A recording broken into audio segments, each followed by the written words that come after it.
A shared understanding of how the rich cultural heritage that has existed for centuries and how our collective past brought us to where we are today will help us walk together into a better future.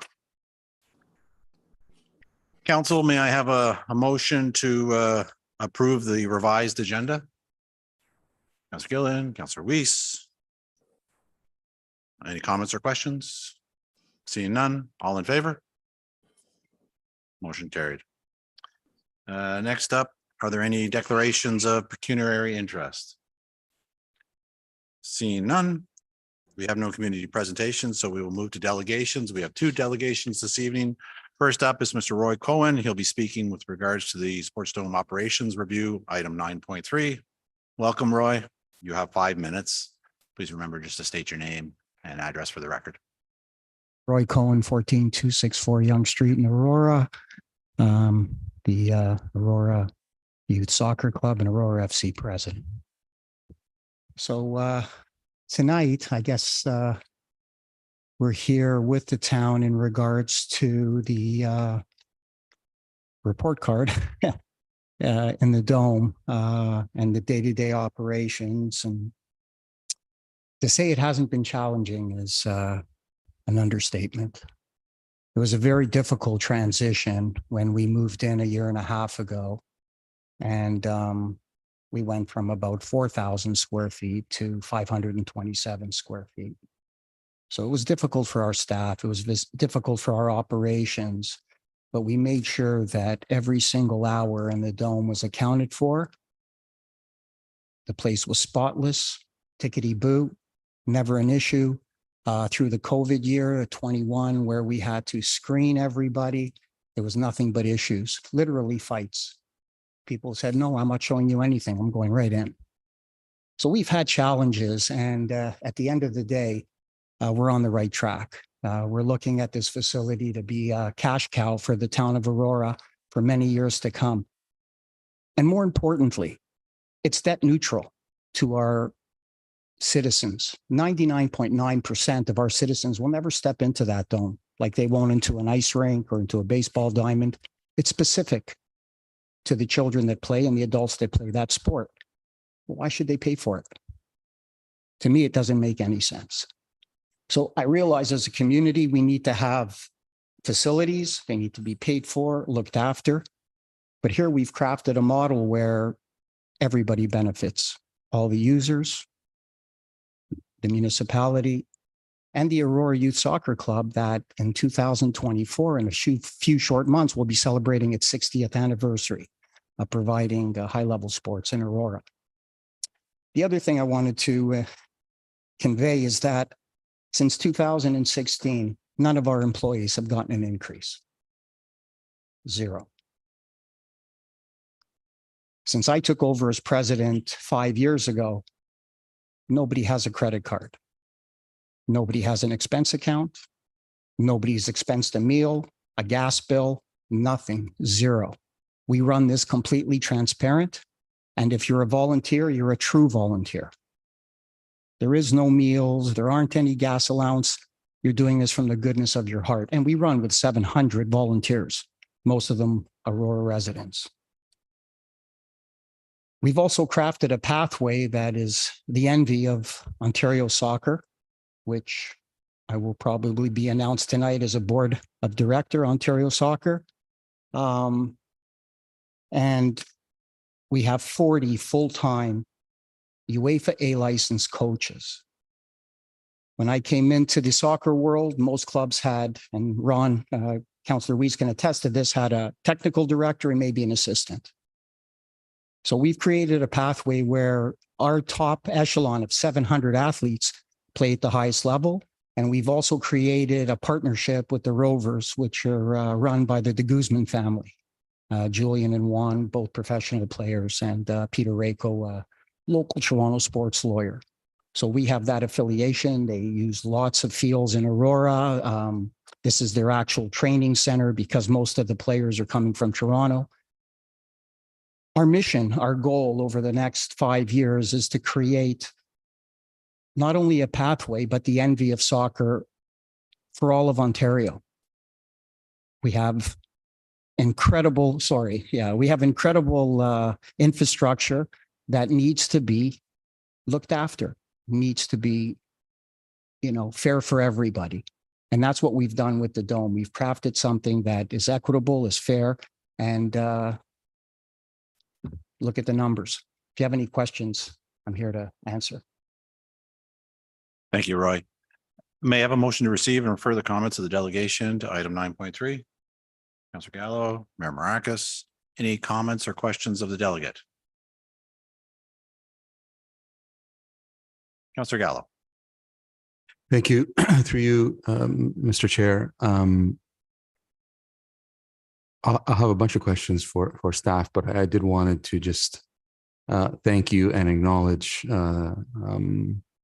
everyone else behind you that helps run Aurora Youth Soccer. And I believe it's probably the only facility in the town of Aurora that the taxpayers don't pay for.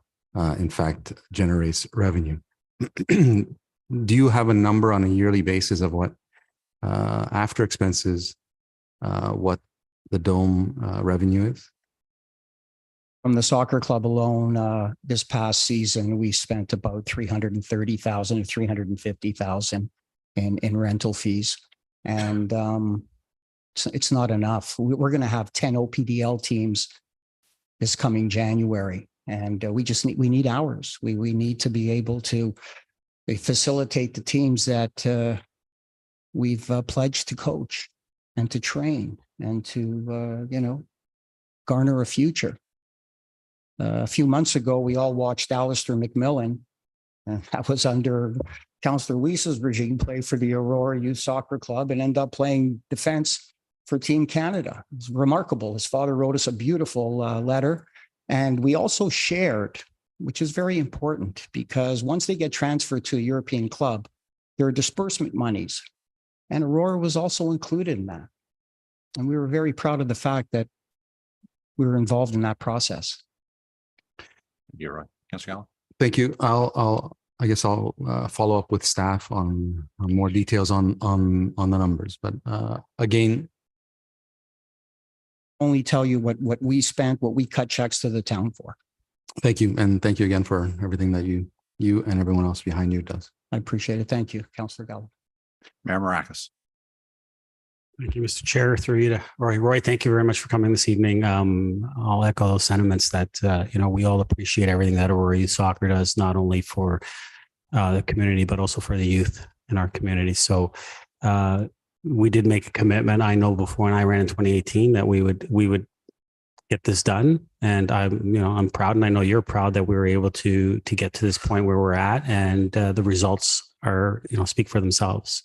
It's more opportunities for our youth and essentially at a better price for them as well, and for our families. And, at the end of the day, that's what it's always about. It's about creating more value and opportunities for all our residents. So I want to thank you and the entire organization for everything that you do for our community. Thank you.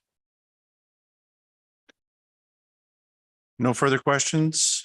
All in favor? Motion carried. Thanks, Roy. Appreciate it. Next up, we have Christopher Watts speaking on the street naming policy. Welcome, Christopher. You have 5 minutes. If you don't mind, for the record, stating your name and address, please. Evening, Council. Yes, Christopher Watts, Banff Drive. And for about the past decade, I've been operating a heritage service provider in the town. I've been working on a project recently to honor some fallen members. And in doing so, I've noticed some irregularities with the street naming policy, which I brought to the Heritage Advisory Committee, and I've been encouraged to bring forward to your attention some irregularities with them. Can we bring up and the next slide?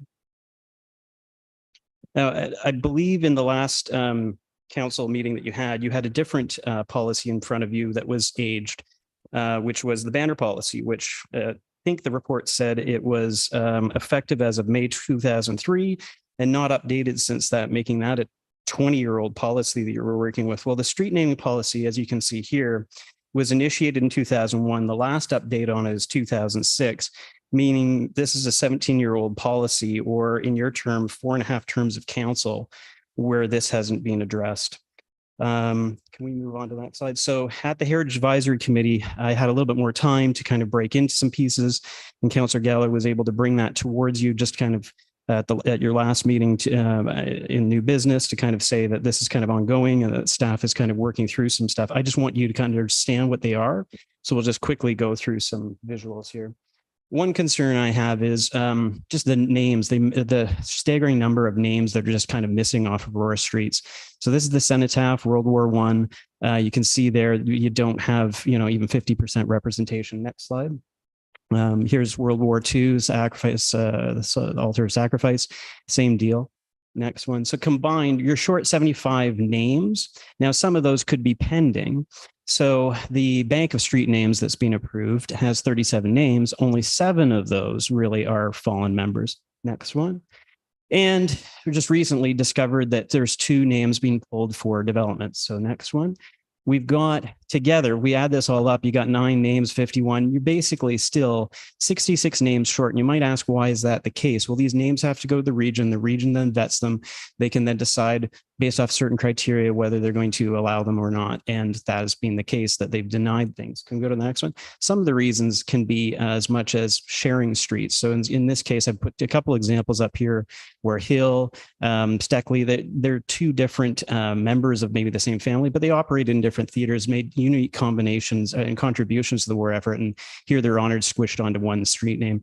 The next one, Davis, actually isn't in the same war. You have an individual from World War I and an individual from World War II that are sharing a street. So effectively, the recommendation to committee was that that get resolved and that the missing street names be pushed back to the region for further consideration. Next one. I had a little bit more time at the last one to kind of put faces to names, which I think is really important when you go through this process. So I don't have that tonight, but here's one we're going to go through. This is a Aurora High School student that served with the RCAF and fell in action in night operations over France. So Aurora has honored him with a street name, but unfortunately, yeah, go ahead. Unfortunately, they've forgotten his name, or at least forgotten to add the T to the end of his name. So I just wanted to pause here so you can kind of get the gravity of the situation of what's going on here. And we can go to the next slide. So that's a self-inflicted error that I really think needs address. And I think it's incumbent upon council to make direction to staff to fix that. There are 25 addresses on that street. Next one. So the policy also has a clause for placing poppies to recognize these fallen members. And you would naturally assume, well, by now, all of these streets would have these poppies retroactively. It's not the case. I've got some here on display as to the ones that don't. Next one. The ones that do get poppies, sometimes they get applied to one sign, some not others. Then we see instances with Monkman Court where you got a little mini poppy squished onto a street sign that looks like it's done to just kind of honor the policy, but effectively not uniform. And then there's evidence and examples of ones that have faded because, again, this is now 17 years out. Next slide. Also retroactively, there are streets that effectively you'd think that would have gotten poppies early on in 2001, 2006. That didn't happen. And Chadburn Street is actually shared. We share the honor with Oshawa. They had their policy enacted in 2006 around the same time, had no problem putting poppy on their sign. But here in Aurora, we didn't get one until about 2-3 years ago. So when you look at them, it's effectively not consistent. Next slide. Christopher, if I can just pause just for a minute. Yeah. Council, can I just get a motion to extend for a few more minutes to allow the presentation to finish? Councillor Gillen, Councillor Weiss, all in favor? Carried. Please go ahead. Thank you, Chair. Okay. Those recommendations are straightforward. They're just kind of a reiteration of what I've just gone through. Next slide. And then we've got another concern, which is veterans. So we talked about not representing fallen members, but the poppy stipulation in the policy is written specifically for fallen members. There is nothing in the policy that talks to veterans, which seems like a huge oversight. Yet there are some streets in Aurora that have poppies for veterans. So I'm just questioning, I'm not here to say veterans shouldn't get poppy like that. That's not the debate I'm entering into. I'm just going, it's not in the policy. The policy needs to be corrected one way or the other. If you can go to the next one. Because if you don't, you get into situations like this where you've got one of your own. This is, the late Dick Illingworth, former mayor, but also contributed significantly, even post-war, and his sign doesn't have one. Next.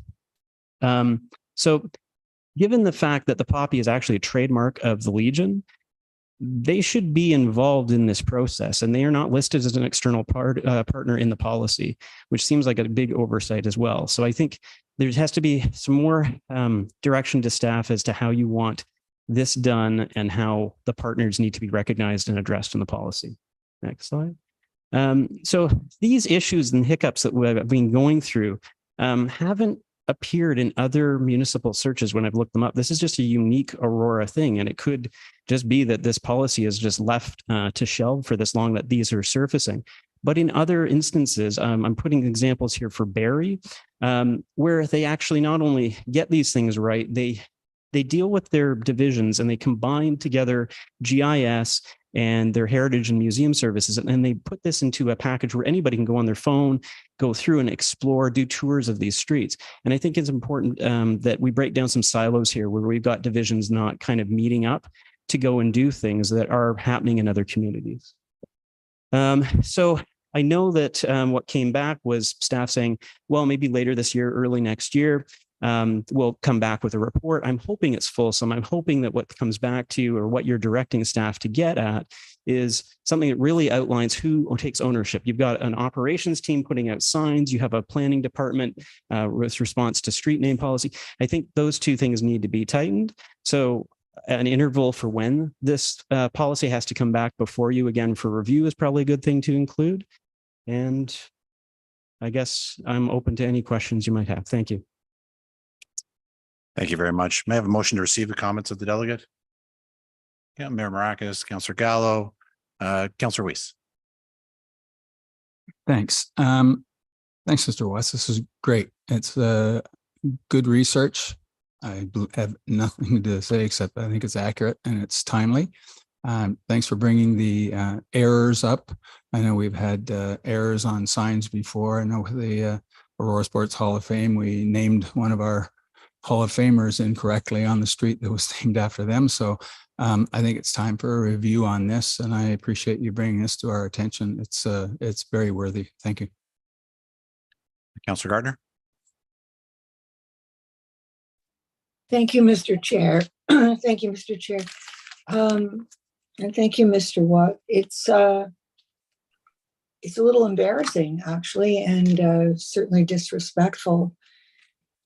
These people were willing to give their lives, and some did. And I think we could do a better job. So I appreciate you bringing this to our attention, and I'm sure we will improve on our process. Thanks. Councillor Gilliland. Thank you, through you, Mr. Chair, to the delegate. Great presentation. Appreciate the detailed observation. Just curious as to how did you collect all this data? Because that's a lot of streets you must have covered. Incredibly helpful, even though they get to a certain part and they realize that they don't have records as well. So you get on your feet and you go out to the streets and you take the photos and you do a database, right? That you just have to do it. And I guess my problem with this is that hasn't been done. And it shouldn't fall to a resident to do that kind of work. So hopefully from here on out, it won't. Thank you. Thank you. I appreciate all the hard work that you've done and presented here today. I know I had drafted something to the effect of a street naming policy, but not to this depth. So it's probably a good thing I hadn't submitted it as of yet, because this is a new level I think that we should really pay attention to. And it does merit some changes for all the reasons that you said. Thanks. Absolutely. Any further questions? Mr. Watts, thank you very much for coming and bringing it to our attention. And I think council will take the initiative and follow through on some of those recommendations. So appreciate it. Thank you. No further questions. All in favor? Opposed? Motion carried. Next, we'll move to the advisory committee meeting minutes. May I have a motion to receive items 8.1 to 8.4 for information? Councillor Gilliland. Counselor Weiss. Any comments or questions with regards to the minutes? Seeing none. All those in favor? Opposed? Carried. Consideration for items requiring regular discussion. First on the agenda is item 9.1. The skate park repair and alternative location options. Would somebody like to move and second the motion?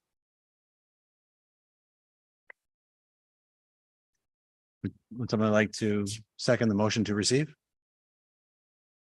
Councillor Weiss. Mayor Marakis. Thank you, Mr. Chair. And I was going to suggest to council that I think the preferable option is option 5, the status quo. And just to give everybody a little bit, I did have a conversation with Ms. Steenkamp, and hopefully she can kind of fill everyone here at the table in with that conversation, and everyone will have an understanding of why I think that status quo would be the best for us to move forward. Ms. Steenkamp? Oh, sorry, Mr. Chair. I'll say Sorry. Mrs. Steenkamp. I'm so used to. That's fine. Apologize, Mr. Chair. We'll let it go this time. Through you, Mr. Chair.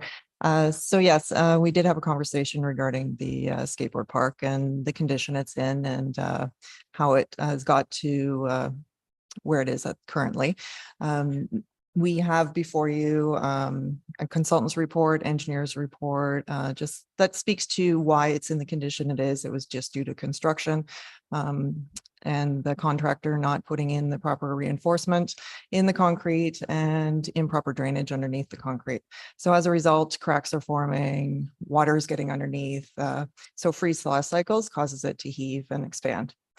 That being said, while I'm not an engineer, I've been in operations quite a number of years and around concrete and familiar to how it actually, I guess, performs under these extreme conditions. So it's got some spalling, it's got some cracks. We've done repair, we do inspections regularly, start of the year and then daily throughout the year. So while I can't predict exactly when we may need to close it or move to a next step of replacement, I do feel there's a little bit of longevity in it. So based on that, in my personal opinion, we could continue to maintain it and mitigate the risk. And should something arise that we need to deal with, then we can deal with it at that time with council. Also, in addition to that, I think the funding that we currently use just through operating, it's very minimal. I researched it with staff today. The most we've ever spent on some of the repairs on it is $8,000 in a certain year. The least amount is about $1,500, and the average is in around that $3,000 to $5,000. So we have some confidence that it's not costing the town a whole lot to maintain at this current time. Thank Marcus. you. So hearing that and having that conversation with staff, I believe the best course of action is to continue with the status quo, maintain it. If we get anywhere from 2, 5 years, 6 years, we don't know. But if we do, and if at a point it does fail, then that's when we can sit down and make a decision on how do we move forward. And for all we know, at that point in time, we might not even want it to be a skateboard park at that time. We might look at it to change it. And so I think it's premature for us to look at repairing it completely when we can continue to mitigate any risk by just doing maintenance on it over a period of time. So that would be my request to put forward at the time. But obviously, I'm happy to hear everyone else around the table, Mr. Chair. Thank you. Before I go to Councillor Gillen, I'd just like to go to the clerk for clarification. Mr. Drawn, if council is in favor of the status quo, does a motion need to be put forward, or is the motion on the table to receive sufficient enough to give staff direction in that regard? Through you, Mr. Chair, or to you, Mr. Chair, for me, the motion on the table is sufficient enough for staff regard. It's no action from council, meaning the status quo. And if council could, of course, make an amendment to clarify the status quo, but for me, the motion right now is good. Okay, thank you very much. Councillor Gillen. Thank you. Excuse me. I couldn't agree more. That's kind of where my head was going as well. So obviously we are like-minded, although we didn't have the conversation. I was taking a different approach in the sense that, you know, the cost of a new park versus the longevity that we would get out of actually repairing it has, in my opinion, has a greater return. And I was looking at it, the high end of if we spend $60K a year maintaining it, we could still get 28 years out of this. And to Mayor Marax's point, and what I had written in my notes was maybe we don't want a skating park in the next 10, 15 years. Maybe there's a different kind of project. And I think it would, if the risk, which was one of the questions I had, is something that we can manage and mitigate. And when it comes to that point, I think that it would be responsible for us as a council to keep our spending as low as possible on something that we can take care of until it's absolutely necessary. So I'm in favor of that. Thank you. Thank you, Councillor Gillen. Councillor Gallo. Thank you. It's really good to hear. I was prepared to argue why we shouldn't move ahead, but it seems like put that argument aside. In fact, I thought it was going to be much more expensive, and then there would have been an argument, should have done it before, it would have cost less to do it, done it before. But in the interim, I think we shouldn't give up on any either new technologies or reaching out to specialty companies that do these types of injection stuffs. I think I mentioned once before, you know, there's plenty of high-rise condominiums in Toronto where their foundations need work and they don't knock down a building, they fix it from within. So I think we should continue to reach out to these expert companies and see if we can make it last as long as we can. So, but I'm good to hear, and I'm supportive of the status quo. Thank you. Councillor Gardner. Thank you, Mr. Chair. I'm also supportive of the status quo. It makes sense. It's financially prudent, and yeah, I think it's just common sense to follow through on what we've decided here, or what we're going to decide here, I think. Thank you. Thank you. Councillor Weiss. Yes, I'm in agreement as well, and I'm glad the motion came forward the way it did. I was going to ask a question about whether we're monitoring the amount of kids that are there. I go into that place regularly and I see it used an awful lot. So has there been any attempt to identify and monitor the number of visits that we have to the skate park? Ms. Teenkamp. Sorry, through you. Through you, Mr. Chair. No, Parks doesn't keep information on that, nor have we, but we'd be happy to. I mean, I know myself, I see lots of kids there regularly, all times of the day. So well, I was prepared to argue the use for it and that it's valuable from the community standards and the amount of service we have and the kids that are using it. So I'm quite happy to have the status quo. Thank you. I did raise the same question with Ms. McDougall, and while there were no statistics or data with regards to usage, she did provide some commentary from staff who work there, and similar to yourself, they did say that it seems to be well utilized both during the day as well as from a wide range of kids and even some adults as well. So I would agree with the comments all to date that status quo is the best way forward. So see no further questions. All in favor of the motion just to receive? Opposed? Seeing none, motion carried. Council, unless there's any objections, I'm going to skip ahead to 9.3 and then we will deal with 9.7 because we do have members in the audience and we'd like to be able to address it sooner rather than later. So can I get a motion to move and second the staff recommendation for 9.3, the Sports Dome operations review? Mayor Maracus, do I have a seconder? Sports Dome, seconder? Councillor Gallo, thank you. Would anybody like to speak? Yes, thank you. I have a number of questions. I wasn't on council when the agreement was made, so just bear with me, please.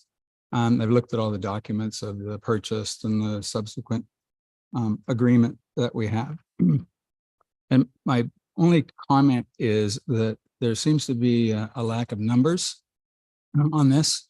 Excuse me, we're talking about changing the way the business is run, about dollars and cents, changes in the discounts. I've seen that. as well.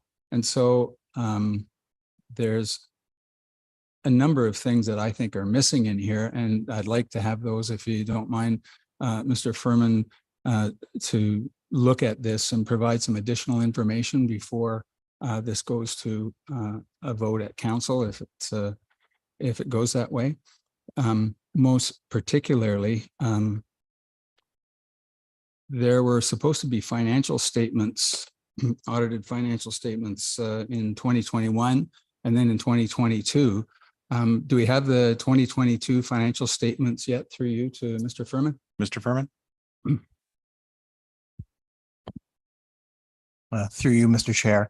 No, we've not received the audited financial statements yet because the club's auditor has not completed them. The club has engaged an auditor, and one of the delays was actually prompted one of my recommendations to go with a financial review, because the auditor objected to doing financial statements because the portion of the finances that the club manages is extremely minimal. Most of it is managed by the town.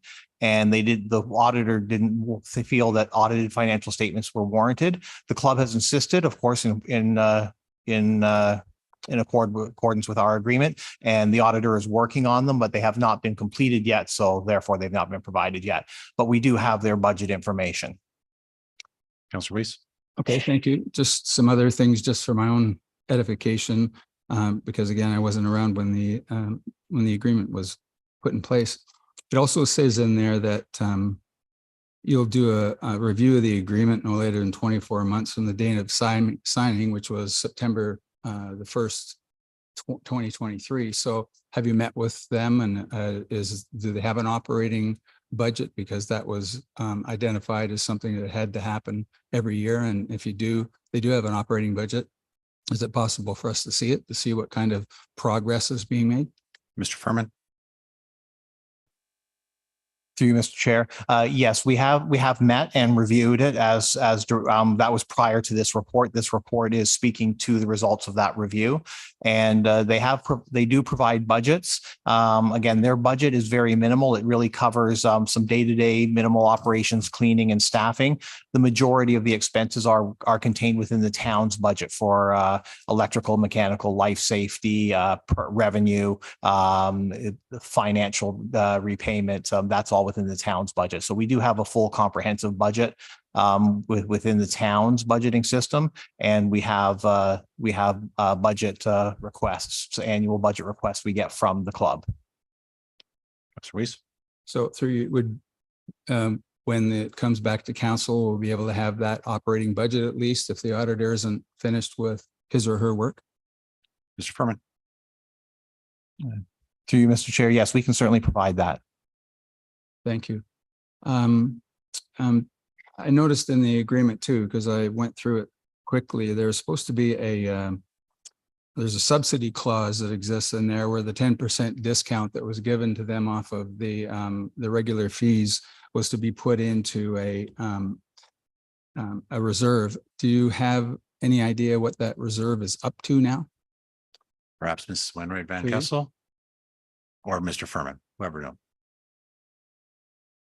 Through you, Mr. Chair, that's a club reserve, not a town reserve. I do not know what that reserve is up to because the funding that goes into that reserve from this is not the only source of revenue that goes into that reserve. The club uses other, they have a program where they may help fund low-income participants. This piece is directed to that reserve, but it may not be the only source of revenue into it.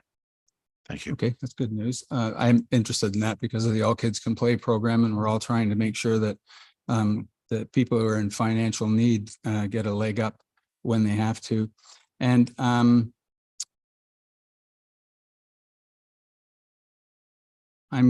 interested in the permitting and the guarantee that they have for 1,300 hours as the anchor tenant. And I understand why that was there, because I was there at the beginning when we first started this whole thing, but it creates a problem. Does the Aurora Youth Soccer Club, and I'm asking this because others have asked me, does the Aurora Youth Soccer Club have permitting priority over prime time in there? Mr. Furman? Mr. Furman again. Through you, Mr. Chair, the Aurora Youth Soccer Club has permitting priority in accordance with our field allocation policy. So no special priority over and above the allocation policy. They are guaranteed a minimum 1,300 hours in accordance with availability as per the policy. That's good. Thank you. And again, through you, the other question around the town reserved 9 hours per weekday between Labor Day and June, which is about 600 hours. Can you give me an idea of how well the town or how much the town is using the additional space that they have available to them, just to see what the programs that the town is using in that space? Mr. Furman. To the best, I don't have all of our program through you, Mr. Chair. I don't have all of our programming information in front of me, but to the best of my knowledge, we're not currently utilizing the dome during the primary season, like during the winter season. We are heavily using it for summer camps during the summer camp season, however. Councilor Reese. Okay, so that's fine. I just think the metrics would be good to know how valuable the town feels the space is. It would be good to see that. The report also refers to a favorable comparison to other dome fees. Have you created a chart for that? And is that chart available, or could it be made available so we get a good look at the fees that we're charging our people versus the fees that other communities are charging, or other agents are charging their people, so we get a real good idea of what the comparison is? Mr. Furman. Through you, Mr. Chair. Yes, we do have a chart. We can provide that, and it is summarized in the report as to the discrepancy as far as how well below we are the average in the community that we surveyed. Great, that would be helpful. And the last thing you say in there, the financial outlook is stronger than anticipated. So were there targets, and those targets, are they number of permits? Are they number of dollars? Is it revenue versus expenses, profitability? I just don't know how you're determining that the financial outlook is stronger. I'm happy to hear that it is, but I don't see it. So I just want to be able to say, yeah, we're in real good shape. Here's our targets. We're 80% there, or whatever the number is. So if you have those targets, it'd be interested to see what those KPIs would be. Mr. Furman.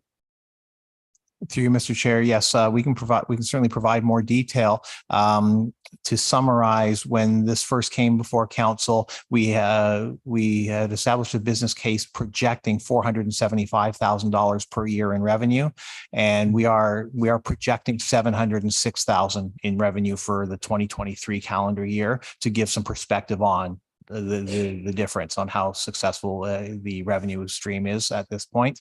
And we are operating, as from the expenses side, we are operating at or below budget, including the piece of the financial matters of the operations that the club operates. They have come in under budget to consistently to date so far as well.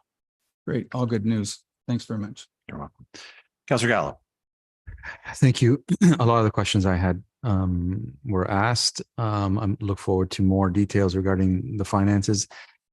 The agreement that we struck, particularly regarding the audited financial statements, it seems a little odd to me that that's in there. I understand why, and accountability to the public and all of that.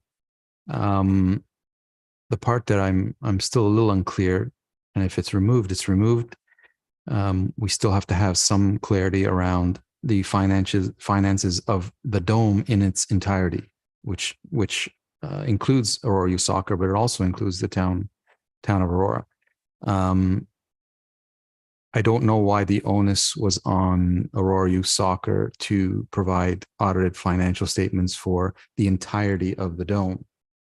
And maybe I'm misreading that, and maybe some correction if that's not the case. Through you, Mr. Furman. Through you, Mr. Chair. No, the club is only required to provide audited financial statements as they pertain to their operating expenses related to the dome.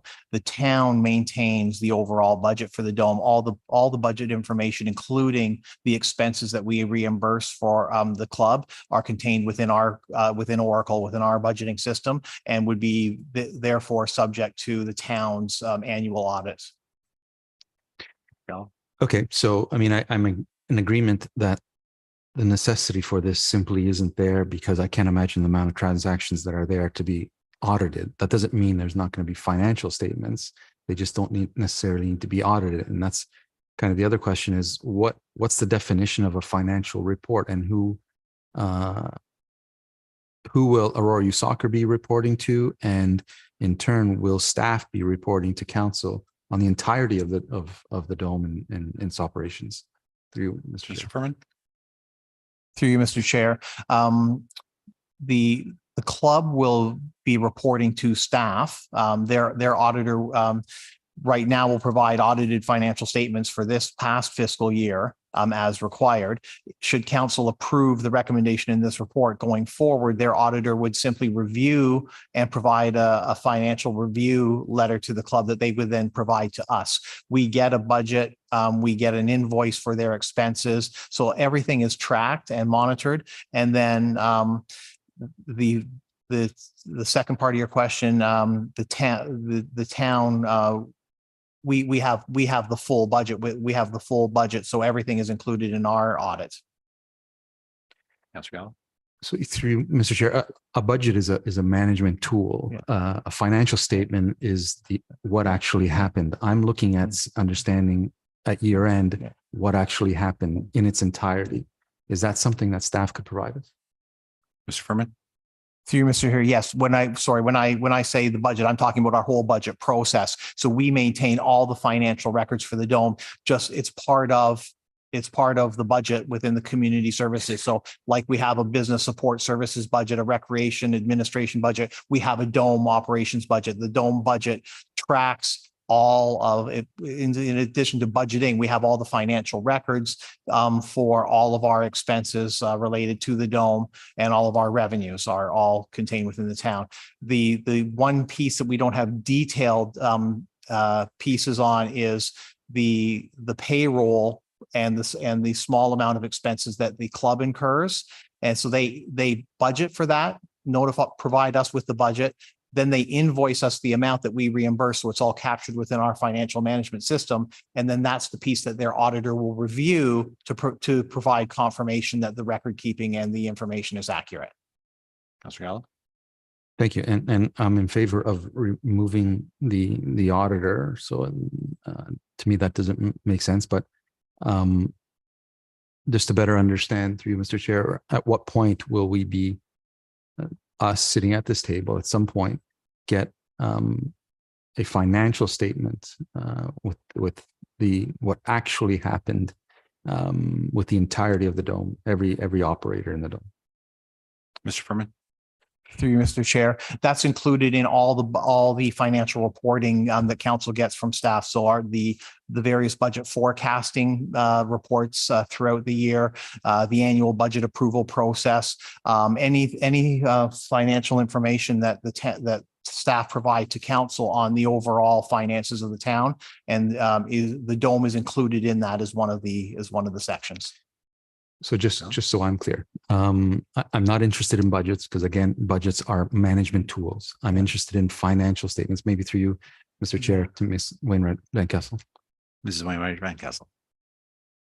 Through you, Mr. Chair. So the information that comes through into our financial system, that gets audited by our auditors. So the sport dome, we have a number of expenses relating to that. We also have the debt repayment and other items. Anything that goes through that budget is potentially selected for audit and review by our auditors, but it is a very small portion of our overall audited financial statements.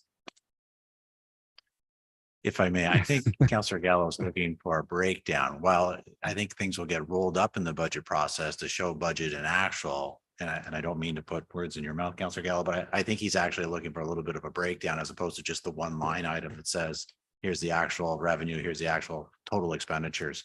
Am I correct, Councilor Gallo? Thank you I thought I was clear, but thank you for further clarifying that. So through you, Mr. Chair, yes, we do have that information in a single program. We can show how we're trending towards budget. Financial statements are actually rolled up at a much higher level. So they're a bit more complicated to understand because it's done on a completely different basis of accounting as well. So it's best to look at how we were budgeting in that one particular program And to compare to that, that is something that we could possibly bring back to council or even review at FAC. Thank you. Councillor Gilliland. Thank you. I don't know if there's much more I need to ask, but I guess I'll get to one of the last ones. Within the report, it did talk about maintaining the fees for the dome, and that in 2022 and 2023, we did not increase any of the charges, which amounted from 2% and 4.83%. They were not applied to the dome. So that, I guess that was a reduction in 6.83%. And then it goes on further in the report to suggest that the dome rental rates are already well below benchmark. Average staff are not recommending a further decrease at this time. There's also some other suggestions about being 30 to 75% below the benchmark. So I'm just curious as to why in the recommendations in the report and a resolution on number 3, that a 10% reduction be applied to the sports dome to be approved. Through Mr. Chair to Mr. Furman. Mr. Furman. Through you, Mr. Chair.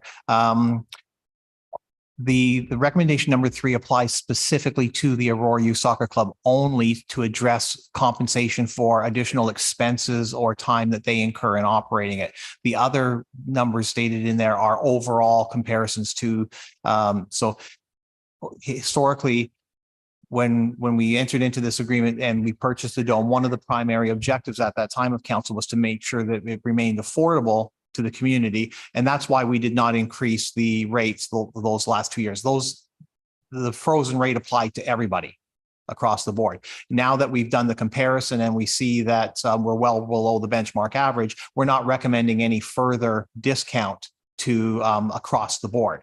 However, we are recommending a 10% discount to the club, which would amount to approximately $25,000 to $30,000 a year in benefit to them, to compensate them for a lot of the work they're doing that is not captured within the scope of the agreement as far as their budget is concerned. These are additional expenses that weren't factored in, such as bookkeeping costs for keeping separate records for the dome, the escalations, customer service escalations, procurement management, things like that they're doing on from the day-to-day operations.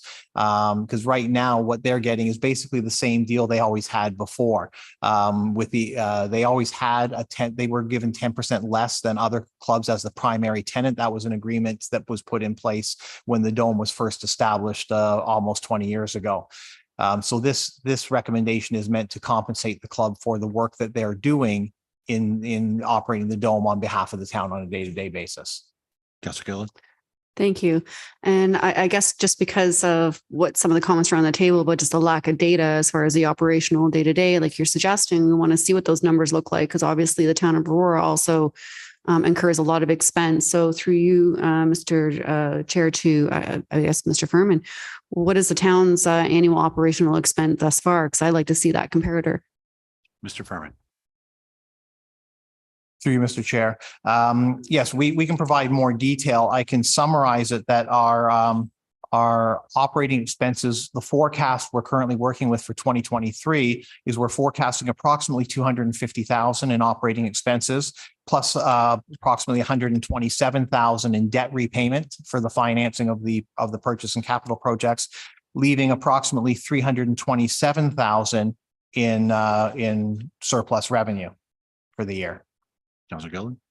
Thank you. No, I appreciate that. And, I hope within, and by council, we get a bit more of a breakdown with obviously the operations of financial statements to them as well. And just to see that KPI, we expect that with a lot of our partners, and that breakdown with staffing and that cost recovery. We have a lot of expectations with a lot of our other community partners as well. And I would feel more comfortable being able to justify that, because I look at that like we're giving them a 20% reduction if we're already giving them a 10% reduction plus no increase for the last couple of years of 6.8.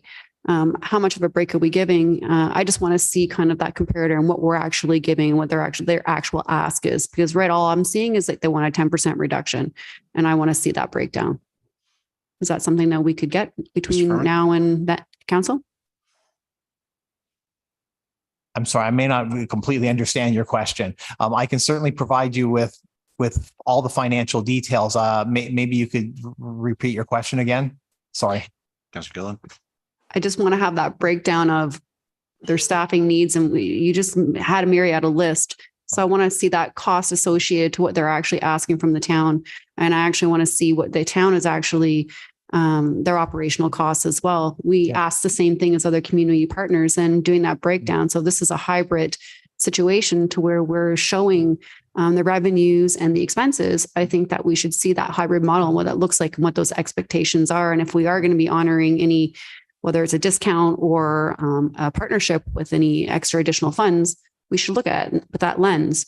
And I'm hoping that perhaps you can bring some sort of chart or comparator or something, so at least we can see that a little bit more clear before we just arbitrarily just add another discount to something that we don't fully see the whole picture. Mr. Berman. Through you, Mr. Chair. Yes, I understand. I can provide that information, certainly. Thank you. Councillor Gardner. Thank you, Mr. Chair.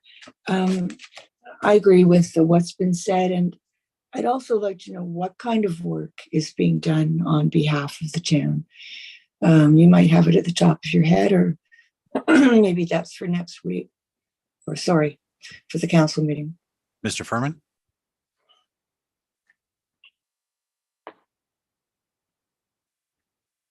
Through you, Mr. Chair. Yes, I can certainly summarize the kind of work that's being done. The primary expense is staffing. The soccer club provides the staffing much more efficiently than the town could at a more economical rate. So they staff the service desk within the dome and act as convener for all the permit holders. Additionally, they're responsible for the day-to-day cleaning, making sure the field is tidy and organized, making sure the clubhouse is clean, washrooms presentable. They look after procurement for operating supplies, additional, if we need a new net or something like that, minor equipment and materials, they look after that procurement. They also look after customer service escalation. So if there's a complaint or a concern or a question related to the dome operating from customers on site, they go to the club staff. The club also looks at, because they have to provide administrative services related to all of that as well, such as payroll for their staff, the general bookkeeping, and being able to keep the financial information related to the dome operations separated from their club operations and provide what they need to the auditor, various things like that. That covers most of it. Thank you, Mr. Furman. Councillor Gardner. Thank you. Listening to that, I would have thought that at least some of these things would have just automatically been taken care of by the club. But I'd like to see a financial value on each of those, if you wouldn't mind. Thanks. Councillor Weiss for the second time. Yes, thank you. The only question I missed from my 5 minutes before was one of the items that was a reason for us doing this in the first place was that we have greater access to more people. And I'm wondering, from a metric standpoint, if we can have that data that suggests that prior to 2021, we had X number of organizations participating, and the assumption is that we would have more people participating because we're going to be providing greater access. So I don't know if that data is available, if you've been keeping track of it, but when you're pulling this package together, Mr. Furman, I hope you can address that issue. It's not just the reduction in cost that we've talked about here, but also the number of participants and number of organizations that have access to the dome for whatever their sport and training purposes are, because that was one of the reasons the dome was purchased at the time. So if you could do that, I'd appreciate it through you. Mr. Furman, did you take note of that? Through you, Mr. Chair. Yes, I did. And we can provide as much as possible. We can provide full detail of our current usage. Records from the previous owner are sparse. We do not have a lot of data on previous usage, so it wouldn't be possible to provide a fulsome comparison. However, based on their financial records, we can, and comparing to our revenue stream now, we do know that there is certainly an increase in utilization just simply by the revenue numbers. So we know there is certainly increased. I would not be able to give you details on a comparison as to how many groups we've grown by, for example, because there isn't a lot of complete data from the previous owner. Councilor Weiss. Okay, thank you. That's it. Councilor Gallo for the second time. Thank you. I know I mentioned this when Mr. Cohen was presenting, but I want to underline it again that this is an extremely good news story. There is no other sports facility in the town of Aurora and probably most municipalities that is generating $300,000 after paying service debt to the municipality going into a reserve fund. I'm looking for more information on the operation, the total operation of the dome. And I think that we're clear on that.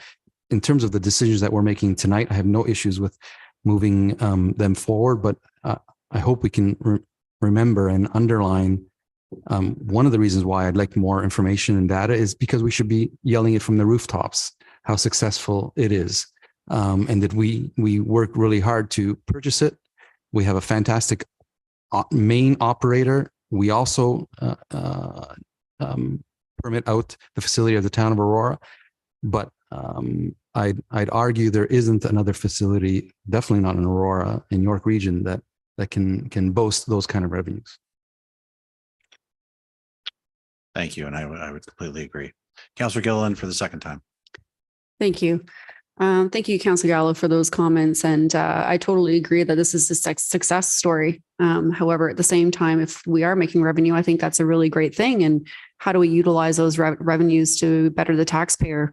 Through you, Mr. Chair, to Ms. Wainwright Bencastle.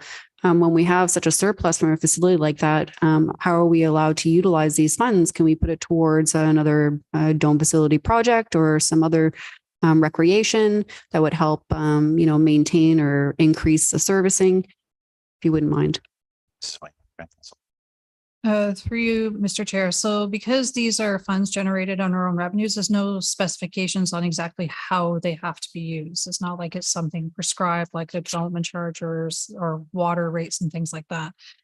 So in this situation, what we have done to date is we have taken the revenues that have been generated, any surplus has been going towards the asset management of this facility. And we are taking a look at other options potentially as we develop the budget. That'll come forward soon. Thank you. And I guess my only comment to that is because it is a big success story. We just went through a special council workshop where we had a lot of education on development charges and some of the fees that municipalities are going to feel a lot of pressure. So I do welcome projects like this that are very successful, and hopefully we can utilize these funds to increase services in other areas. And that's really the positivity for this. As far as the business model and whatnot, yeah, I think we do actually need to see what those comparators look like. We do need to see a financial statement of some sort. But before we make any decisions on any reductions in fees and anything like that, I want to see that chart. I want to see those numbers. And that's kind of where I stand today. Thank you. Any further questions? Council, this is the motion on the floor. The report we received that the license agreement provide the financial review instead of the financial statements and the 10% reduction to AYSC. So all those in favor? Can I separate the third clause? We'll vote on 1 and 2 and then 3 separately for sure. Yeah, just let the clerk give a quick minute to adjust.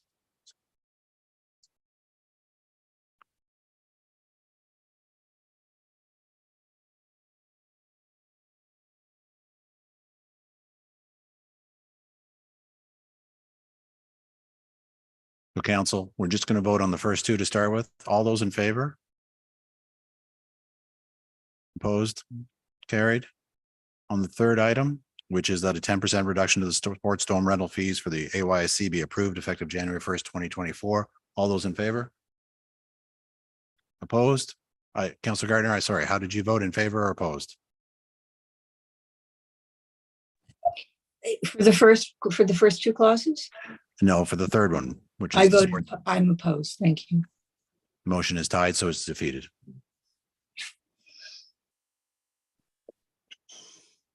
Council will now move on to 9.7, which is the Aurora Town Square Business Plan, which was referred from our council meeting on September 25th. Can I get a motion to move the staff recommendation? Councillor Maracas. Sorry. Mayor That was back in 2014. I know, Okay. eh? It's been a long time. Mr. Chair, I'd like to move just to receive at this moment in time. Do I have a seconder just to receive? Councillor Gilliland? Mayor Maracas, would you care to speak to it? No, okay. No. Councillor Gilliland. Thank you. Just a quick question on page 5 of 9 through you, Mr. Chair, to I guess it would be Mr. Firm, or I don't know if it's Mr. Firmer or CRT camp. The increase in staff for maintaining the rinks, I was really surprised, went from We're talking One- about 9.7, the Aurora. Oh, Town am I Square on the Business wrong Plan. one? We're on the Town Square Business Plan, 9.7. I'm sorry, which one? Oh, I apologize. No Okay, problem. never mind. Okay, just pass by me. Councillor Gallo. So we have a motion to receive. What's the strategy around accepting a business plan? I think putting these into the budget, whether we agree with that or not, would have ended up there anyway. I don't think staff needs us to approve to put these things into a budget. I'm not sure what the rationale is to not approve the business plan. I can speak to having taken the time to sit down with our staff and the cultural center staff and go through in quite some detail the staffing, and so that I could better understand or connecting the dots, even though there's still some dots missing and perhaps some dashes. It's not as straightforward as going from the original business plan and staffing complement to where we are today. I better understand it. I think we can still continue to have some discussion at budget, but I'm in support of the direction that this is going, having spent that time to better understand it from last week. And thank you all for giving me the time to do that. So I guess through you, Mr. Chair, to staff, if we don't accept the business plan or at GC, we can still, do it at council. What would be the ramifications? Can I direct that to Mr. Rose? Good evening, Mayor and members of council, Mr. Chair, I should say, through you. So I just want to confirm that I understand the question. The question is, if we defer approval of the business plan, is there any implications at this point in time? If we don't move forward with recommendation number 2, which is the business plan, and also I believe that the financial implications be inserted into the draft operating budget and the council's review and approval. So if we don't approve that, what are the ramifications in your view? Mr. Rose? Through Mr. Chair, there are no ramifications. And I would just say that, we continue as staff to work with the Cultural Center, Suzanne and her team. We're finalizing all aspects of the service delivery at Town Square. So at this time, there really is no direction required from council. As staff are confident that both the town and the Cultural Center will have the resources we require for successful startup of the new facility. So the details of the impacts on both organizations, as we know, will be included in the upcoming budget for council's consideration. So there's no ramifications to defer it to that process. Thank you. Councillor Gilliland. Thank you. Now I can wrap my head around where we were at. We won't count that first time. Great. Thank you. I had that question about the finance for the budget, as well as whether there's be ramifications. And through you, Mr. Chair, to I guess Mr. Phil Rose as well. I understand we are changing kind of how the budget is being presented, and quite frankly, I'm not so sure what to expect from that. So maybe you could kind of enlighten me in that timeline. And I am asking you and staff, but have you had this conversation with the Cultural Center as well? What that would look like if we were to pause and wait for the budget? Mr. Rose. Or Ms. Wainwright Castle, I don't know. Mrs. Wainwright Van Kessel, for sure. Through you, Mr. Chair. So at this time right now, I have my numbers locked for the budget. So it's going to be very difficult to make changes to it. There's a lot of work that happens after you get the numbers in place because the whole budget binder has to be developed and the messaging around it. This information will be identified as to how much the cost is for the Aurora Town Square and the implementation of this business plan. So they are going to be identified in the budget, and council will be able to give those consideration through the budget review process. So if the recommendation 1 is received this evening, the information is going to be there in the budget. There's still going to be the opportunity for council to have that discussion through the budget process too. Thank you. Councilor Gillen. Great. Thank you very much. I appreciate that. And also I just want to make some comments. I did have some conversations with staff about the chart, that attachment 3 that was kind of confusing. And I do have a more fulsome understanding of what was being presented. And through the numbers that I understand on the hybrid model versus the municipal service board, and I think that was some of the confusion as well. I do feel like a lot of the business cases are validated and a need in order to have a successful opening. So I really do support the direction and where it's going in, understanding those costs and pressures. They are there. Some of them are a little bit out of our control, but if we want to have a successful operating facility, we need to make these investments. So I'm okay with receiving and also the number 2 today, putting it towards the draft operating budget, but I'll let council decide how they want to receive that today. Thank you. Any further comments or questions? Seeing none. All those in favor of the motion to receive? Opposed? Motion carried. We'll now move back to sequential order 9.2, the winter outdoor rink status update. Can I get a motion to move the staff recommendation?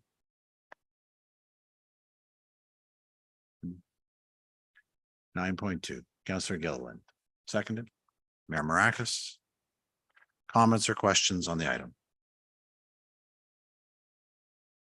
Councillor Gilliland. Thank you. Trying to get back to the page. So there was a spot on the report about the increasing in staff from 4 to 6 rinks. I just thought it was quite a lot of staffing for a 2 rink jump. It requires 4 staff, 2 crew to inspect 6 rinks, but it was 1 staff for 4 rinks. So I'm just curious as to like, sorry, through you, Ms. T Camp, the big jump in that staffing requirement. Ms. Teenkamp. So through you, Mr. Chair. So traditional rinks were, they're not boarded, they're not contained. The equipment required to maintain them is large tractors, trucks, therefore. So one person can go out and actually clean them and maintain them when required to clear them off for skaters' use. When it comes to the artificial rinks, they're smaller size. Different equipment needs to be utilized. So they're smaller blowers, brushes and things. So it requires for us to complete the rinks in the timely fashion to meet our service level and the desire of the residents. We need to actually send out 4 staff to complete them in the same amount of time. Councillor Gilliland. Okay, perfect. Thank you. The other question I had about this, because I mean, obviously this is a report back to kind of give us an idea of, what this would look like. There's costs associated with it. And so I guess my question would be, is there opportunity for permitting this space, whether it's for an event or another community group that would want to permit this space for an outdoor skate? Ms. Teenkamp. Through you, Mr. Chair, certainly there is that opportunity. I don't believe previously we've permitted it out our natural ice rinks, but certainly we can explore that with community services. Councilor Gill. Thank you. And I think, that comment just so it help offset some of those costs, because I do feel it might come back as something that could be an expensive thing for us to do. And perhaps it's time the community doesn't want us to invest on that unless there's some cost recovery. And if we can certainly find some cost recovery on that, I think that might be a little bit more attractive. And I understand you're trying to make partnerships. So my only comment is that I'm waiting for some partnerships for pickleball indoors. So if someone can get on that, that would be great. To you, Mr. Chair, and Ms. Teekamp, I know that you had some suggested sites, and I just thought, would you be considering parks like Machel Park because there's bathroom facilities and parking? Would that be something that you would be looking at as a specific, like an ideal site location? Ms. Steenkamp. Through you, Mr. Chair, what particular size rank, like the NHL Yes. Kit sized one, or the projected potential one as a refrigerated? Potential, sorry, through Mr. Chair, the potential larger one. I'm just trying to foresee, and obviously it'd be great if we were to also connect with the community and see if something they'd be excited about. And I'm just trying to understand, what that vision is. Yeah, so certainly Machel Park is a prime location. It's always been historically where our largest rink has been. The Tigers play across the road. They've always been, they go out and practice on the original rink. So that would be a prime location to have a facility like that. There are some challenges on that site because what we need is a fairly level surface to put in a rink of that size. If we went with the traditional rink kit that we currently have, it poses more challenges than if we went with the gridlock option that I showed council in the report. It allows us to use or build up certain sides of it to accommodate a greater depth of water when the terrain is uneven. Councilor Gillen. Thank you. Okay. I'm surprised. Just a quick comment of the soccer field. I would think is pretty level, but correct me if I'm wrong. Through Mr. Chair. Through you, Mr. Chair, the distance from where the actual flood shack is significant. It's actually located on the south end of the park, right adjacent to the parking lot. So for us to actually get water to the soccer field is a bit of a challenge. Okay, perfect. Thank you. All right, that's it for now. Thanks. Thank you very much. Councilor Gallo. Thank you. I think I'm going to look at this as another good news story. And I'm excited to expand on this. Two questions. The first one is, how come we are waiting to 2025 to have a budget placeholder for the NHL rink kit? Because that would mean 2026 we would have it in place, would it not? Through you, Mr. Chair, that would mean 25-26 winter. Certainly, if the council was looking to have something in for 24, we could look at that, and council could direct staff to get one in place. I'd like to even top that and to ask a question of why are we waiting for 2024 for a business plan for the refrigerated boarded full rink? Can both of those not be pushed forward from a budgeting perspective so that, let's say, council does decide to want to implement it in 2025, we'd be ready? Ms. Steenkamp. So through you, Mr. Chair, for the refrigerated rink, there's a lot of background information that we need to generate. It's the costing. It's an involved process. We need a building potentially to house the refrigeration equipment. It should be ideally co-located near another facility, and staff just haven't had the chance to research that at this time. We could have a report potentially to you by Q2, which would provide us maybe some time and opportunity to present appropriate funding and look at it with finance to see whether it's affordable and things like to that matter.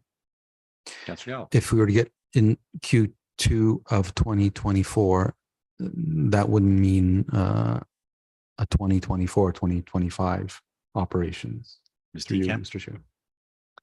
It would not mean, it would be a capital construction project. So it would actually, by the time it was constructed, if it was approved in 2024, which would be part of the 2025 budget, it would probably not be in place till the 25-26 or even the 26-27 budget. I mean, cycle for winter rinks. Councillor Gallo. Okay, I'm going to put more thought between now and council, but it's my view that both of these things should be pushed up. The value to the community is immense. I think that we all saw, especially during the pandemic, the value I personally saw in front of my home, the kids and families skating outside. And as we know, and as mentioned in the report, things are warming up and the amount of time on ice in the winter outdoors is getting less and less. And that's why I think we should be moving towards establishing a refrigerated boarded outdoor rink as quickly as we can. In fact, I have a draft notice of motion that's been sitting in my files to try to bring it forward to council. So I'm glad this has come forward. Thank you. Councillor Weiss. Yeah, I couldn't agree more about the moving that forward as best we can. I did see in the report, though, that we're waffling between how many weeks that we have that are actually available for outdoor. Do you know what the actual days are that those that they're inhabitable, they're playable? Because it seems to me we're hit and miss, and I just like to know how many days we're actually funding by putting money into this type of thing. Do you know the days? Ms. Teenkamp. Through you, Ms. Teenkamp. Through you, Mr. Chair, certainly we do track that. I don't have it available on me currently, but I can provide that to council. It varies year to year. Last year we had many freeze thaws, lost the rinks a couple of times, but those kits were able to contain the water and we regained them fairly quickly back. But I can provide you some information before the next cycle. Thanks. My last question through you to Ms. Teenkamp is the do you have complaints about something not being open, the problems that we have? Do we have a pent up demand for outdoor skating that you see outside of just watching kids out there and families out there? Do we have a way to identify whether we're under-servicing people or not? Ms. Teenkamp.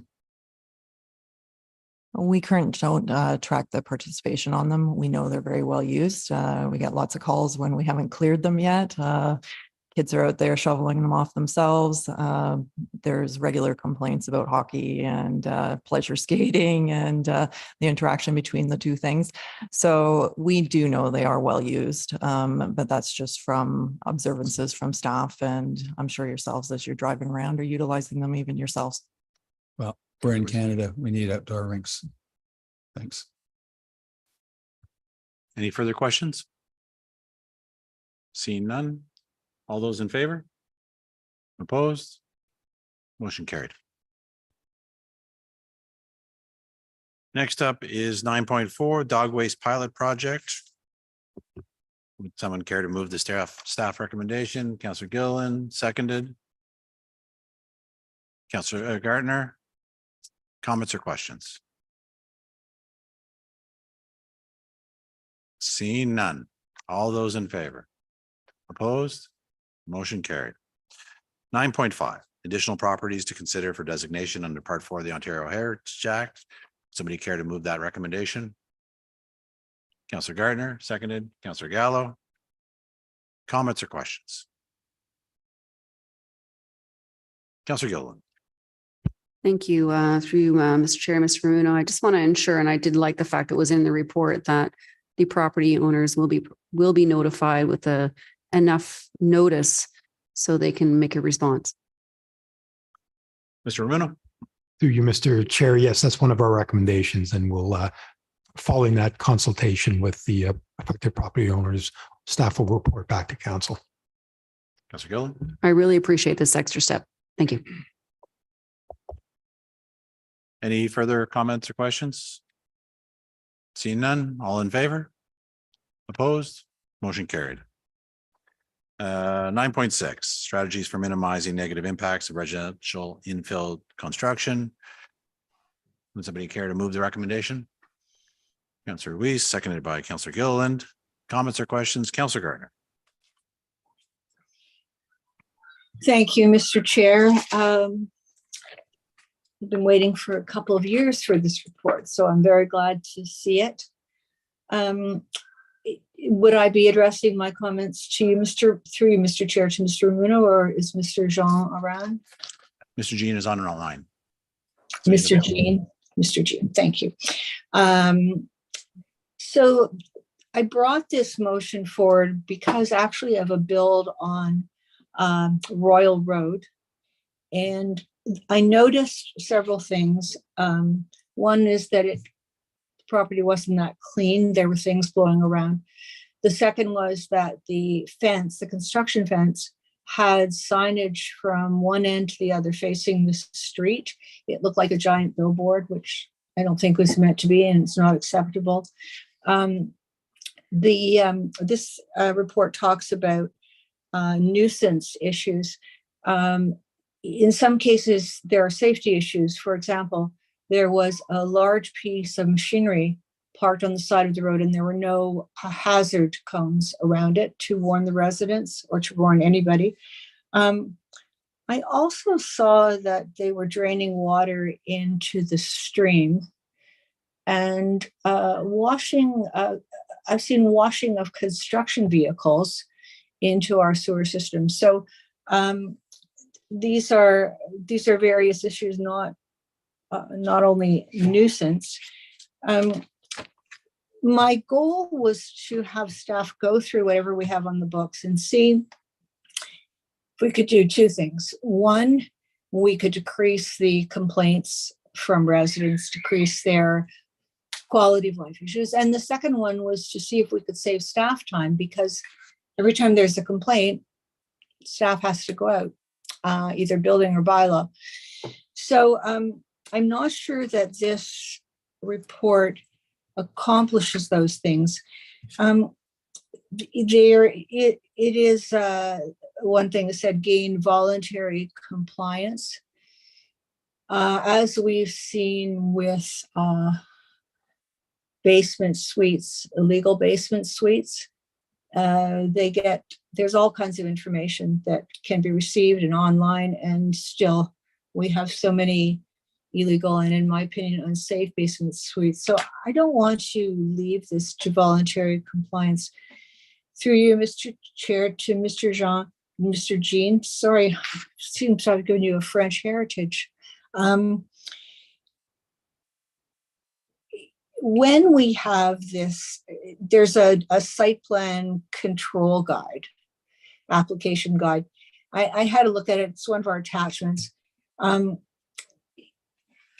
Is there nothing that we can do when somebody applies for a permit to say, these are the rules? You can't park construction vehicles on the street unless there's hazard markings.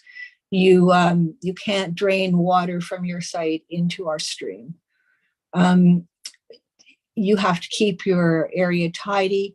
Now, I think it does have in the building, somewhere in the planning building, that there are dust fences that can be put up during construction, because I think this report says that we don't have any ability to really, it's really provincial jurisdiction.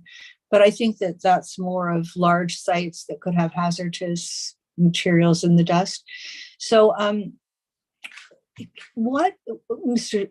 Jean, what is it? What can we do up front in writing and get a builder to sign off and make them honor that agreement? Mr. Jean? Through Mr. Chair. Yes, I agree, Council, that those are many issues that could occur during course of construction, especially for infill properties. I think one of the measures that we've recommended in the report is, I can't remember what page it's on, but it's with regards to us having a residential infill notice being provided on site, and this would be provided to the applicant. On that notice, it specifically notes, please keep the site clean, keep it tidy, keep the dust down, and it would be like a prevention measure at the beginning, which we don't currently do now. But it's like the old saying, 1 ounce of prevention is equal to a pound of cure. So hopefully we'll catch it at the beginning stage. And this will be given to the applicant, and it would be sent to them, and they would have to actually post this notice on site, so that not only are they aware of any nuisance issues, but the residents are aware of what's happening on site as well. Another measure we've already instituted, and this was done over 2 years ago, is we required, prior to the issuance of a building permit, a pre-screening questionnaire. So where we would have them tick off certain boxes, whether or not certain construction activities are being done, and that would be to assist operations as well in ensuring that there's no damages to the road. So our goal here in this report was to try to provide preventive measures so that the issues that you had brought up would not occur. Thank you. Through you again, Mr. Chair. I see that these are in the realm of voluntary. Am I correct on that? Mr. Jean? Yes, majorities are voluntary. Like for example, like dust issues is there's no current regulations with the GAT. As you had alluded to, it's a provincial matter if it's a health safety matter. And in the past, from what I've researched, the number of dust type of complaints and garbage complaints that we've received, during the course of a year is fairly low. So that's that's because of the low number of complaints. Our recommendation is just basically to keep the status quo and have building inspectors educate and the developer, and in cases where it becomes extreme, the building inspector would basically speak with the developer or the contractor to minimize these issues. Thank you. Mr. Ramuno would like to add a comment. Thank you. Thank you, through you, Mr. Chair, to Councilor Gardner. Just to clarify with respect to making things mandatory, when it comes to development applications, for instance, like plans of subdivisions or site plan applications, a lot of these measures that we incorporate into the development agreements are obligations, so they are mandatory, and we hold securities, and it's a lot easier to enforce that the developer or builder complies with respect to construction activity, cleaning streets, etc. I think our CBO is referring to the infill sort of house construction or additions to homes where we don't enter into formal agreements, but where the CBO is heading here is, he's developed as part of his building permit application process a screening sheet, so it's very clear from the onset the type of work that they're undertaking. If there is work on our road, they were also required to enter into a road occupancy permit with our operations department, and he's also created a clear notice to be displayed, and part of it is educational for the applicant with respect to what our requirements are to make sure that the roads are kept tidy, debris down to a minimum, etc. So they're all, I think, positive improvements in moving forward to ensure that we minimize disruption during the construction period. Councilor Gardner. Thank you, Mr. Rumino, again through Mr. Chair. But I'm looking at the, I think it's attachment 3, the screening questionnaire. But none of this, once we get the answers to this, and we are mostly talking about somebody building 1 or 2 homes on a residential street. I'm really only interested at this point in infill construction. They don't have to comply. And something that concerns me is it says if you answered yes to any of the above questions, and a copy of this questionnaire will be sent to engineering division or operational services, and it leaves it up. It says you're responsible to follow up with the respective departments. So, is there anything here? I'm trying to prevent problems, and there is going to be a lot of infill construction.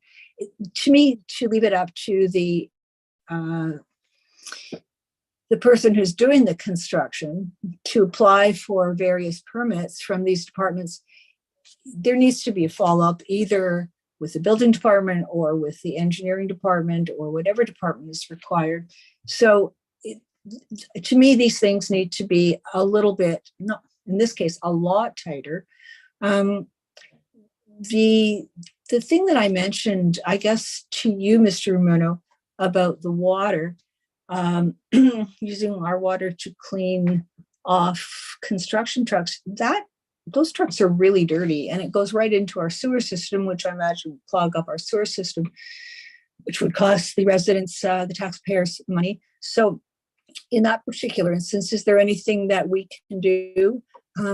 You said you don't hold securities for individual homes, Mr. Rumino? Through you, Mr. Chair. Through you, Mr. Chair. No, the securities for just the infill for the odd home is very minor. But I think part of this pre-screening questionnaire, and the CBO can jump in to correct me if I'm off the mark here, is we do require the applicant to fill it out.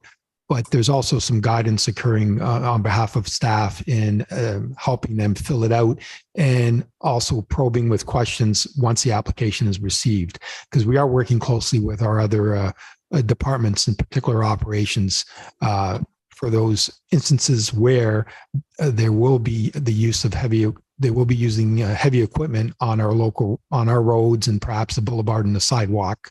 So that's where we require, before we issue the permit, that they also get a road occupancy permit from our operations department. And we also take in some securities, ensure that, if there's any damages, we've secured that from the applicant. So there is a lot of dialogue that takes place between not only building staff, but our operations staff when these type of infill applications do come in. And again, we're always trying to make improvements, and we have over the last couple of years, and there's always room for improvement. But we think with this package here, we've made some good steps moving forward. Councilor Gardner. Thank you. I'm a bit under the weather, so I'll probably be addressing this again at council. With respect, well, first of all, to you, Mr. Rumino, with respect to dust fences, we do use those now. We do require during construction to have dust fences used, and it would seem to me be very important when you've got homes on either side of a construction to try and do something like that. Is that possible to ensure that's done? Mr. Rumino. Through you, Mr. Chair, yes, and we do require that as part of larger developments. With the infill, and again, the CBO can jump in. We don't necessarily require dust fences, but construction safety fences are required to be installed on those properties. Councilor Gardner. Thank you. That's not going to help me if I'm living next door in my window. I want to open my windows. Maybe we could work on that. The other thing is with respect to vibration. I know for developments, bigger developments, we do require a study. Seemed to me that it would be quite important when you're doing construction with 2 homes, with a home on either side of you. Is that something that we could could do? Mr. Jean? Mr. J- Yeah, through you again, Mr. Chair. Our in the report, you're correct, Councillor, that for large developments that undergo the development process, vibration studies are required. However, for infill properties or smaller ones, no, we do not require any vibration studies or any. And again, if there's any issues with regards to complaints with vibrations affecting another property, it's basically a civil matter between the two parties. Again, if in the report, I just want to state that vibrations due to construction causing damage to a home is very, very low. And in my report, I had some specific numbers in that vibration is basically the movement of Earth, and it's measured through the unit called peak particle velocity. And for and every instance where I've had a vibration complaint, which is not too many, but the ones I've had, and I've explained to the homeowner that when you feel vibrations on your home is shaking, for it to cause damage, that same amount of vibrations is 17 times more to cause a crack in your home. So, Okay. So actually to cause damage to a home during construction, from house construction is very, very low. Okay, that's good to hear. Thank you. I like the idea. Thank you, through Mr. Chair. I love the idea of the signage on the property, the extra signage. And I do have a picture that I might send you, which was on a Treasure Hill build, where they said what hours they were allowed to do construction. Like, it was very specific, what days, what hours. And that, I think that keeps a developer, even a small one, careful about noise in the neighborhood. So I'll send you a picture of that, and maybe that might be included in this as well. But there are no enforcement penalties. There's nothing we can do if somebody does not agree with what they've agreed to before they get their permit. Mr. Jean? We don't hold any securities, is what I mean for that.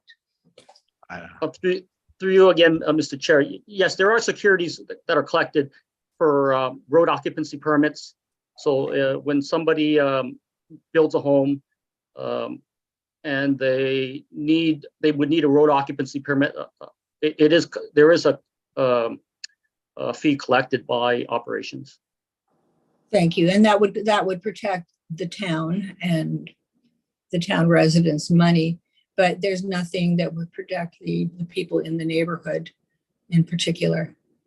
That they could only complain and hope that because it does say in your report that, if somebody doesn't comply, well, then we'd have to get a court order, but we know that's a very difficult process. So maybe we'll talk between now and next, between the council meeting, because I would like to have a stick. I know that some people comply voluntarily, but through the years, I've also seen a lot of people don't. And if there's no recourse, then, too bad. Anyway, that's all for this evening. Thank you, Mr. Jean. And thank you, Mr. Chair. I'm finished. Thank you, Councillor Gardner. Councillor Weiss. Yes, thank you. And I agree with Councillor Gartner about the comments about a stick, because I think if there's something that we can do to prevent it, first of all, that would be great. But also we need to have some tools in the tool chest in case we have people who don't respond, because I've been doing that a number of times.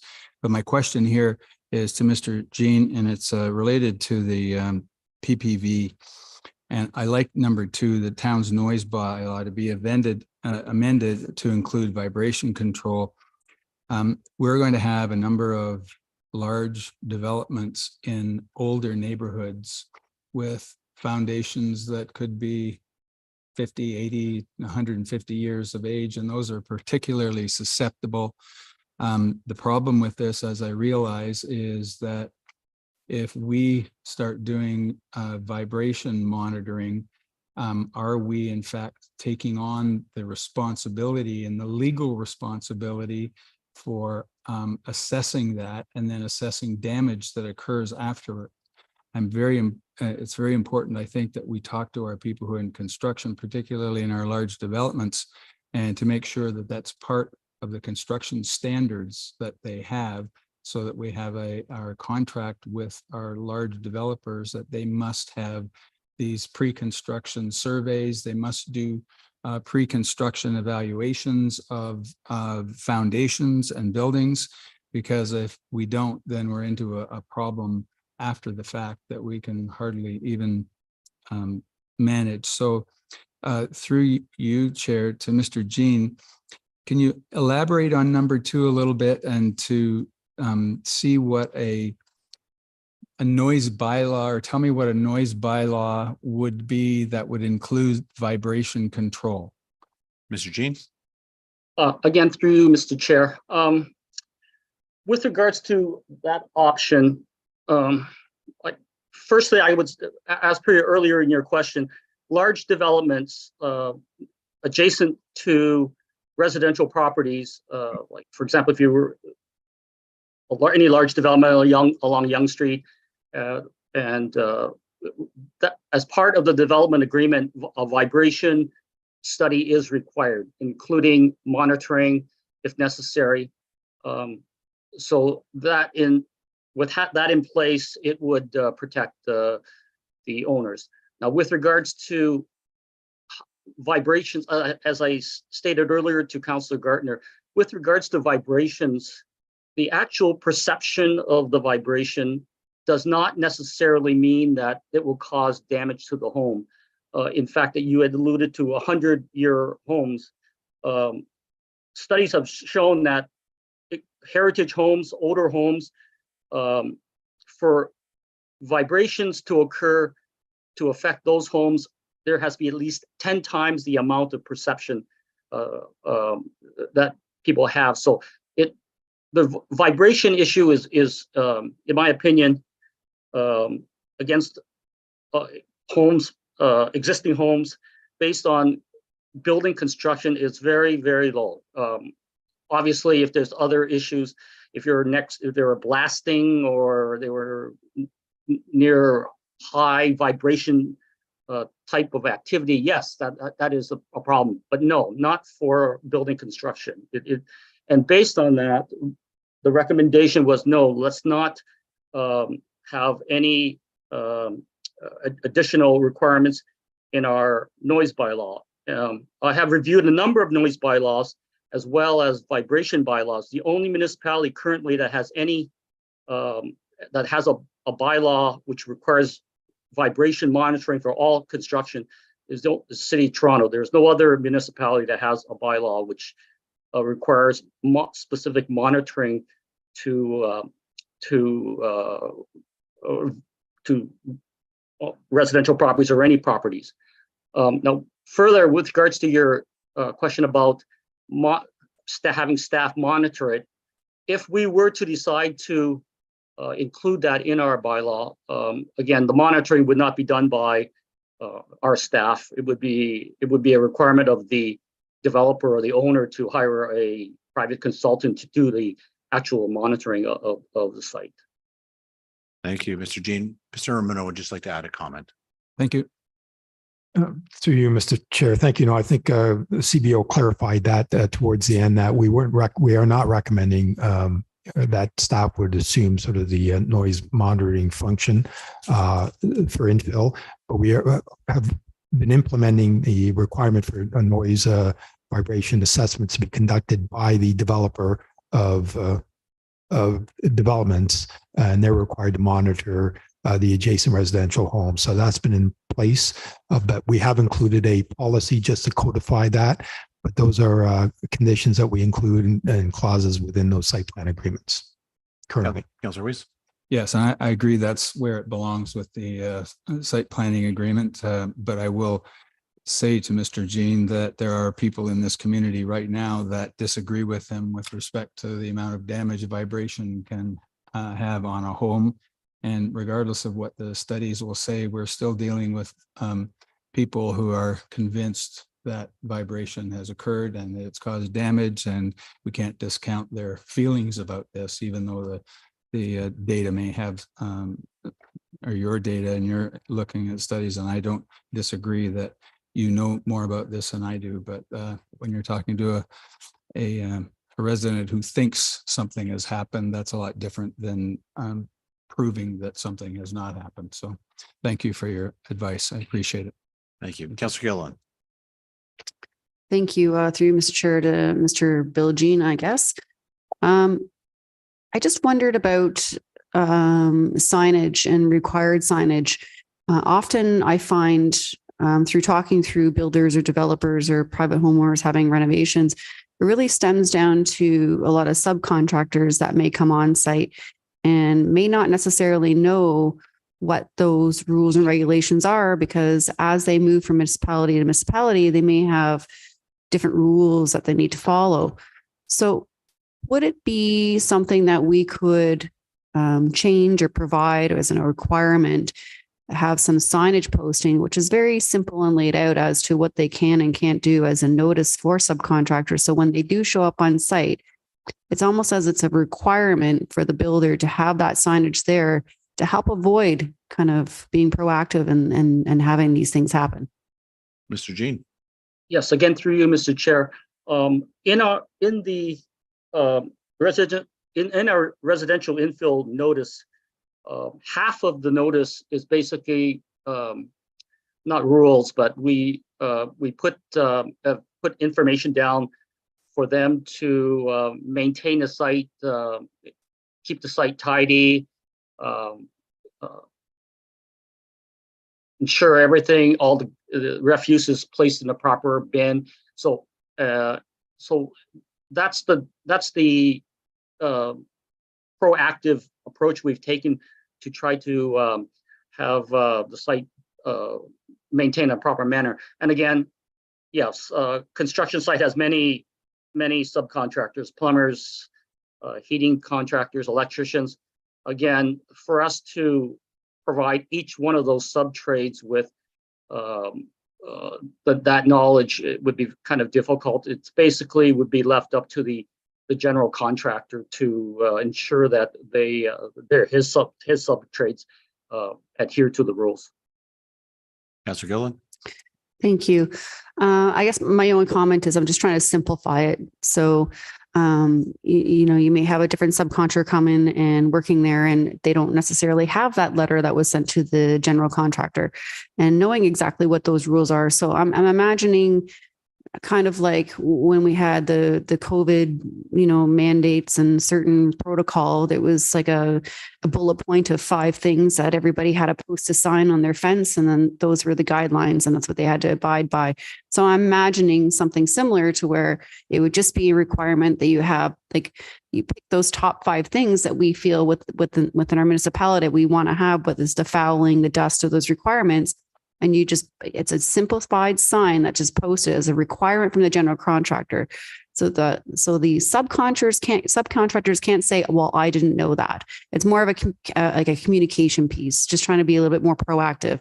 I've been asked of this by some other builders, if this was something that if everybody had done something like this, because I know that they do it, and they feel that some people sometimes get a bad name, and it's not necessarily what they're doing in their job. It's just they can't necessarily control sometimes subcontractor that rolls up on site. But we can help be proactive by utilizing some very basic signage with maybe some graphics.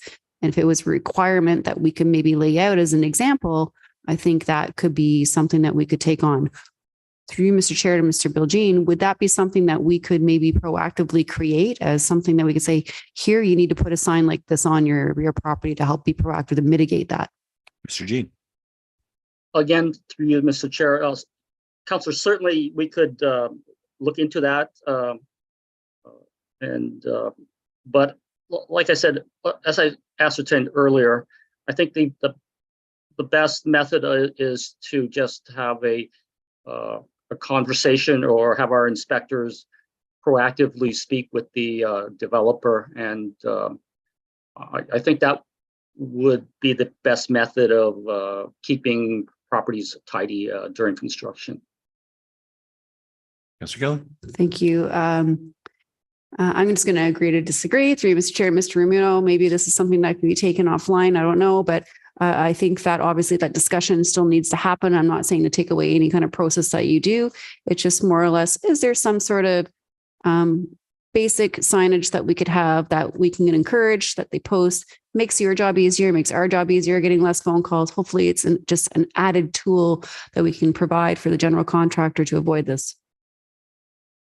Sir Bruno. Through you, Mr. Chair. The notice that Mr. Jean has prepared actually includes a lot of the points that you've just mentioned. So, and that will be required to be placed on site, visible to all. And as Bill Jean mentioned, our staff are always, communicating with builders with respect to what our expectations are. But I think the notice that has been prepared that I've seen contains a lot of that messaging. Sir Gillen. Thank you. I think I'm inspired to do a Canva example, and then perhaps maybe we could talk about it another time. Okay, thank you. Any further comments or questions? Seeing none, all those in favor? Opposed, motion carries. That concludes the regular agenda portion of our meeting. I'll now move on to notices of motion. Councillor Kim has submitted one, which we'll consider on October 24th. We have no regional report this evening, so I will now move on to new business. May I start with you, Councillor Gallo? Just thank you. Want to follow up with the presentation regarding the street naming policy, and just, I know I had brought it up in new business in the past, but I just want to summarize and try to capture everything that the delegate had brought forward and to make sure that it's being dealt with as quickly as we can. So through you to, I guess, Mr. Ramuno on what's happened so far. I know that you said you were going to put the review of the policy on the schedule. Just if you can update us on the latest. Mr. Ramuno. Certainly, through you, Mr. Chair, Councilor Gallo. Yes, following the discussion at the Heritage Advisory Committee, Adam Robb, our staff liaison on the committee, we've agreed to include the balance of those names on the cenotaph within our street register, and they will be then available for as new for new use for new streets, and they will be vetted through the regional and EMS. The other thing we will also be doing is looking at updating the street name policy. We'll undertake a review and report back to council with any changes that may be required. And I think the third thing that we're also embarking on, and we've spoken to operations, they're looking at taking an inventory of the street signage that needs to be replaced because they may be faded, or the ones that are missing the poppies. So that's something that staff is currently looking into.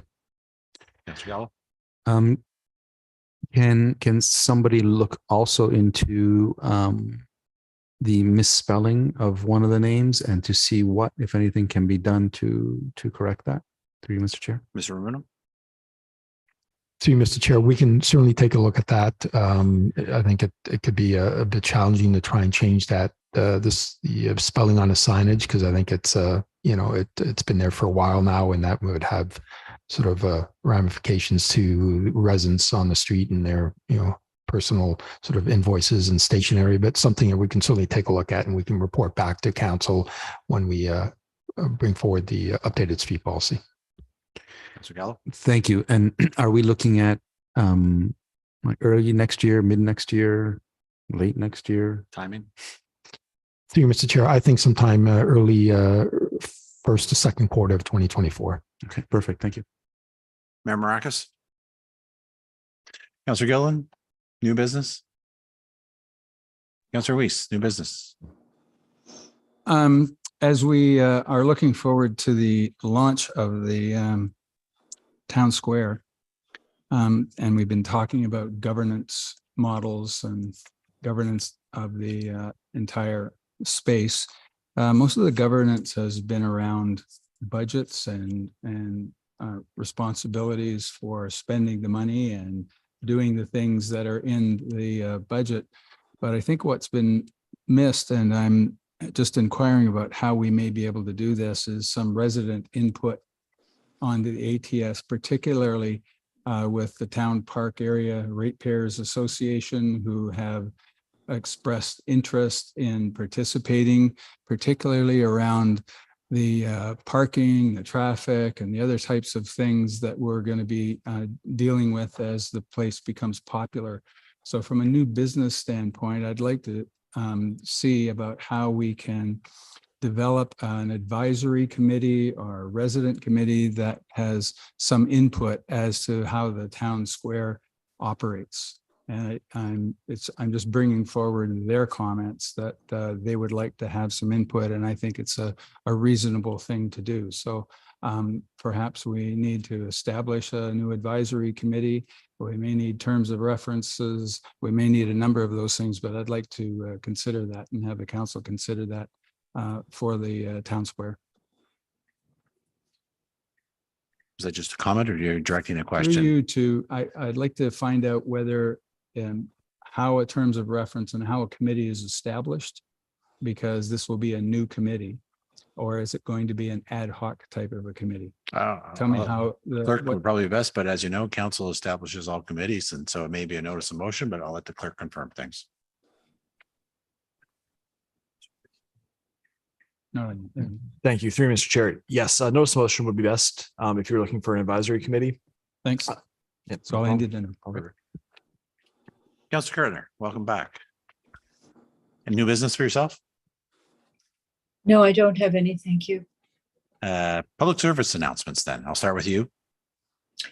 Yes, I would like to say that our Truth and Reconciliation events were so well done, and I only attended the Saturday evening at the town park, but that was quite a special event. I think Mr. Mayor will agree with me. It just was in every way a quality addressing of what we as a town, as residents, need to do for truth and reconciliation. And I know Shelley Ware doesn't like us to compliment her, but she and her team, as always, did a terrific job. Thank you. Thank you, and hope you feel better soon. Councilor Weiss. Thank you. Councilor Gillen. Mayor Maracus. Thank you, Mr. Chair. I did want to congratulate the new members of the Accessibility Advisory Committee as they've been appointed by council on September 5th, 2023. And they are Lois Hall and Jeffrey Preston. So congratulations. I'm sure we're looking for who's the chair of accessibility? Would that be Councilor Kim? Councilor Kim, I think. Councilor Kim. I'm sure Councilor Kim was looking forward to having the two additions of residents on that committee, and looking forward to having their input as we continue to move in a positive direction.